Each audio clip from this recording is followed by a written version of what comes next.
Αυτή είναι μια BMW 2002. Είναι ένα από τα πιο σημαντικά αυτοκίνητα στην ιστορία της BMW. Σήμερα θα το δούμε παρέα.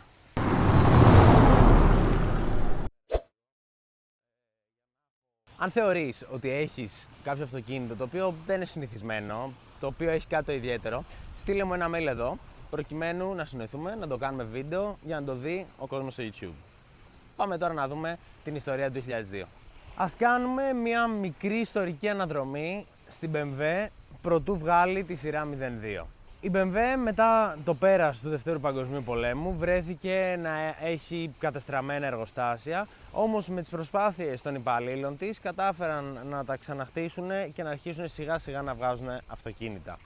Η εταιρεία όμως τη δεκαετία του 50 και στις αρχές του 60 δεν πήγαινε και τόσο καλά, καθώς δεν είχε ταυτότητα.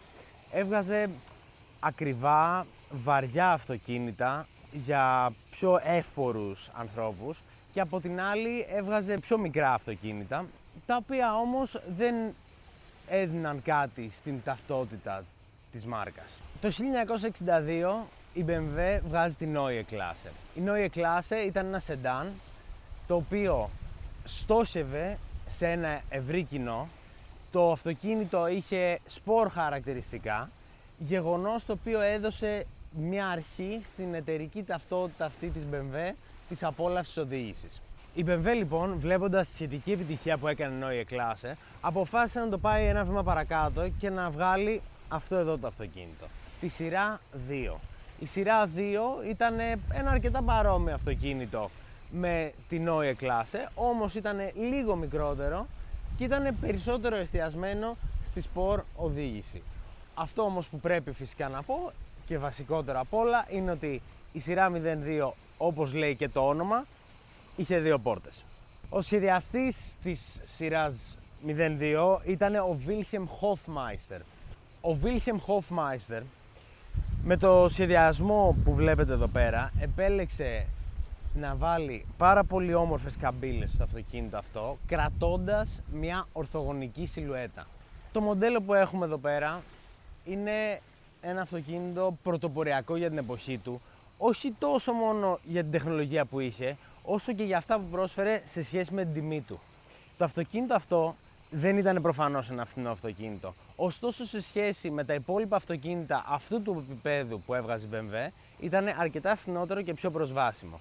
Θέλω να προσθέσω επίσης πως το αυτοκίνητο ερχόταν με ανεξάρτητη ανάρτηση σε κάθε τροχό, πράγμα σχετικά συνήθιστο για την εποχή εκείνη, και πως γενικότερα ήταν φτιαγμένο με μια σπορ νοοτροπία. Το αυτοκίνητο έβγαινε σε 4 εκδόσεις. Οι εκδόσεις αυτές ήταν το κουπέ, σαν αυτό που έχουμε εδώ πέρα, το κάμπριο, το απλό κάμπριο δηλαδή, και μετά υπήρχε το Bauer, το οποίο ήταν σαν μια έκδοση τάργα, ας πούμε, της σειράς 02, όπου δύο κομμάτια της οροφής ήταν αποσπόμενα και στη μέση υπήρχε μια μπάρα εδώ πέρα. Το βλέπετε και πώς είναι στην οθόνη σας τώρα. Και φυσικά υπήρχε και το hatchback, το λεγόμενο touring. Παραθέτω τώρα τις επιλογές κινητήρα που είχε κάποιος ο οποίος αγόραζε οποιοδήποτε μοντέλο της σειράς 02 στον πίνακα που βλέπετε.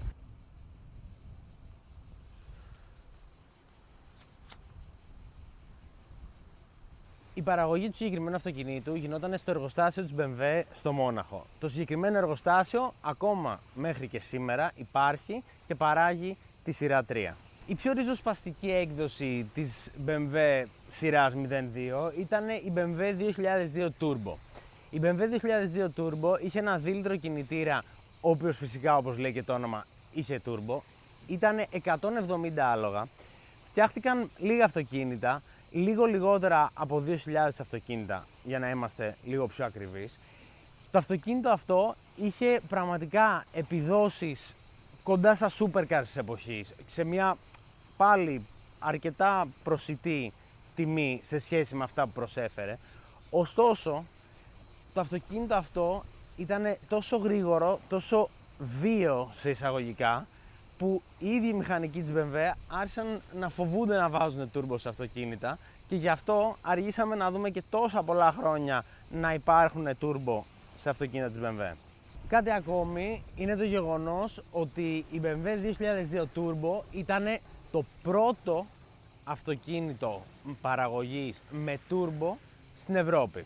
Είχε γίνει στην Αμερική, αλλά καμία ευρωπαϊκή αυτοκινητοβιομηχανία δεν το είχε εφαρμόσει μέχρι που το έκανε πρώτη η BMW πάνω σε αυτό το μοντέλο. Το συγκεκριμένο αυτοκίνητο που έχουμε εδώ πέρα είναι ένα κουπέ δίπορτο δίλιτρο αυτοκίνητο, το οποίο θα πάμε τώρα να δούμε από κοντά.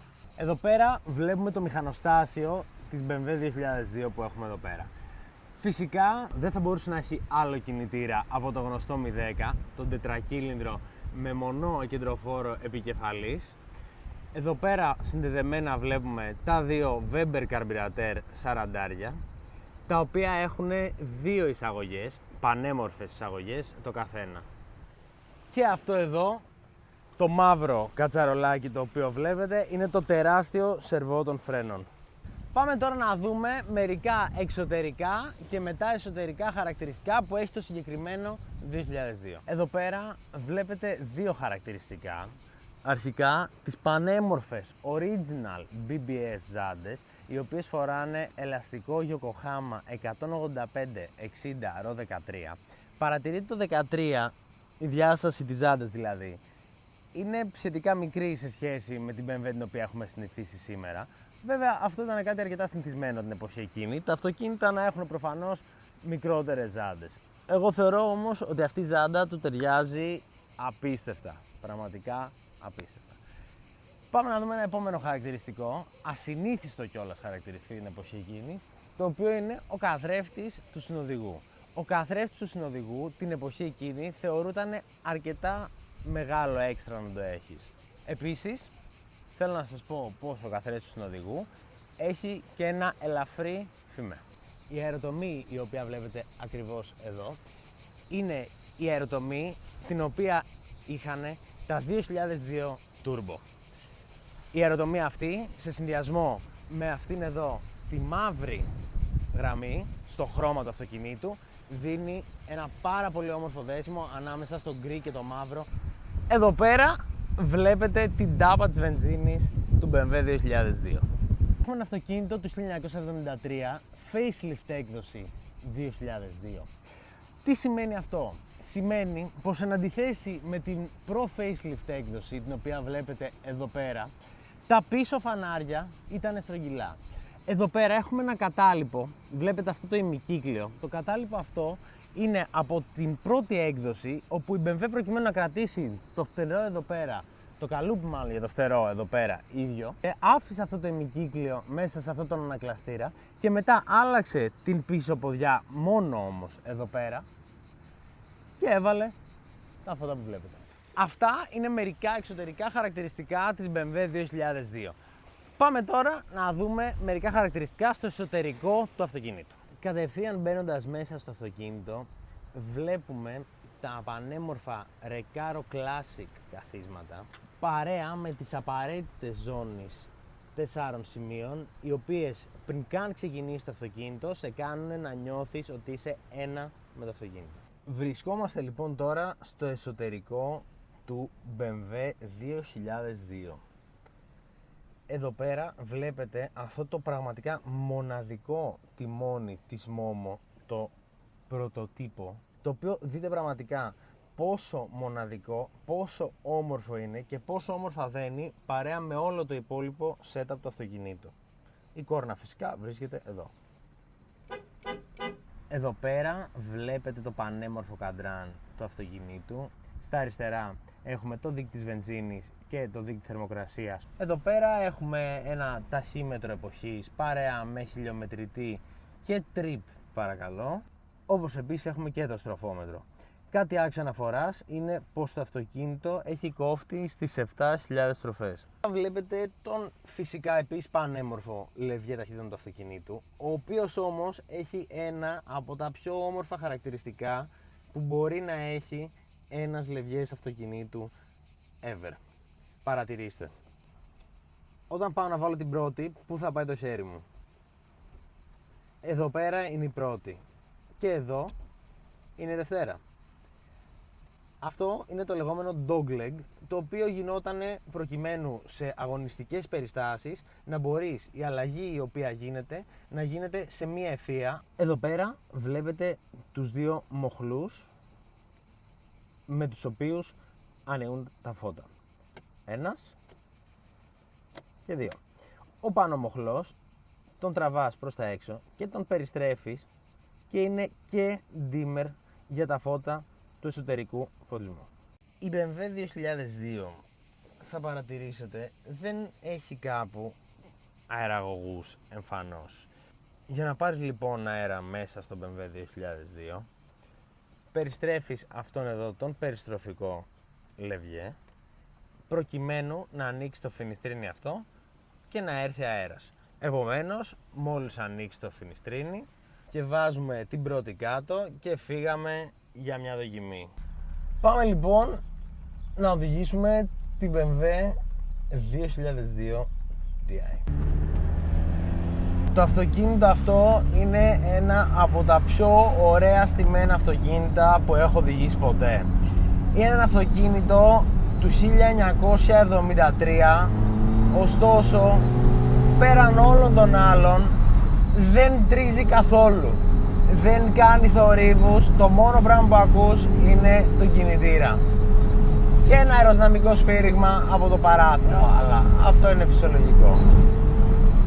Πραγματικά νιώθεις ότι είσαι σε ένα αυτοκίνητο εποχής, σε ένα πάρα πολύ καλοσυντηρημένο, πάρα πολύ καλοφτιαγμένο και πάρα πολύ καλοστημένο αυτοκίνητο. Παρατηρήστε εδώ τώρα Τετάρτη.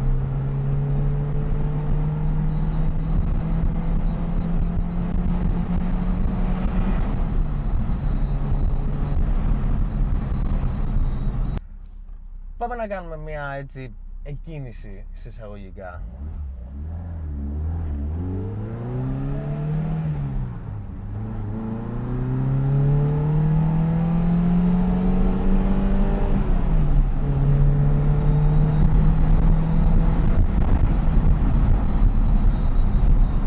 Παρατηρείτε εδώ πέρα με πολύ ήρεμους ρυθμούς. Το αυτοκίνητο δίνει υπέροχα. Εγώ προφανώς δεν θέλω να το ζωρίσω και τέρμα, γιατί δεν είναι δικό μου, όπως καταλαβαίνετε. Ωστόσο, γενικά το γκάζι του, η απόκριση του γκαζιού είναι το κάτι άλλο. Είναι πραγματικά ασύλληπτο.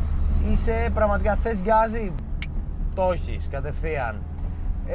Είναι πραγματικά εντυπωσιακό και εγώ γενικά το Z3 που οδηγώ σχεδόν σε καθημερινή βάση έχει μηχανική ντίζα, δεν έχει ηλεκτρική ντίζα, αλλά δεν ξέρω γιατί αυτή η ντίζα προφανώς λόγω των καρμπυρατέρ είναι ακόμη πιο σύντομη από ό,τι είναι του Z3. Αυτά λοιπόν όσον αφορά την BMW 2002 Ti. Η BMW 2002 Ti είναι ένα υπέροχο αυτοκίνητο, το οποίο βοήθησε την αγαπημένη μου μάρκα, την BMW, σε μια πάρα πολύ δύσκολη εποχή για εκείνη, σε μια εποχή στην οποία οριακά ζούσε και δεν ζούσε η εταιρεία, και πέραν από το γεγονός ότι βοήθησε οικονομικά, της έδωσε και ταυτότητα. Ήταν το πρώτο έναυσμα στο αυτοκίνητο φτιαγμένο για τον οδηγό, αλλά όχι σε αυτό το επίπεδο της Ferrari ή της Alfa Romeo, σε ένα πιο φυσιολογικό επίπεδο, σε ένα πιο προσιτό σε εισαγωγικά επίπεδο. Σίγουρα όχι φθηνό πάντως. Αυτά λοιπόν όσον αφορά το BMW 2002 Ti. Τα λέμε στο επόμενο βίντεο.